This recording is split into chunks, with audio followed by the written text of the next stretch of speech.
கிழமையில செவ்வாய்க்கிழமை, திதியில சஷ்டி திதி, நட்சத்திரத்துல கிருத்திகை முருகனுக்கு உகந்தது. இது கந்த புராணத்திலேயே வருது.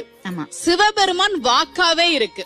சிவபெருமான் சொல்றார், யாரெல்லாம் இந்த கிருத்திகைக்கு விரதம் இருக்கிறாங்களோ, எவரேனும் நுந்தம் பகல் இடை இன்னவன் நோன் தாள் இந்த விரதம் இருந்தாங்க அப்படின்னா தம் தம் குறை முடித்து பரம் தனை நல்குவோம். அவங்களுடைய குறையெல்லாம் தீர்ந்து நல்லா இருப்பாங்க, நான் வரம் தருகிறேன் என்று சிவபெருமான் வரம் கொடுத்த காரணத்தால் கிருத்திகை விரதம் என்பது முருகனுக்கு சிறப்புக்குரிய விரதமா இருக்கு. ஒரு வேல் கொடுத்தீங்க, சுடுவது சூடு, ஆமா, சுடுறத சூடுன்னு சொல்லுவோம். ஆமா, படுவது பாடு, நான் என்ன பாடுபடுறேன்றத படுற கஷ்டத்தை சொல்லுவோம். அது மாதிரி வெல்வதுதான் வேல் என்று மாறியது. சபாஷ்.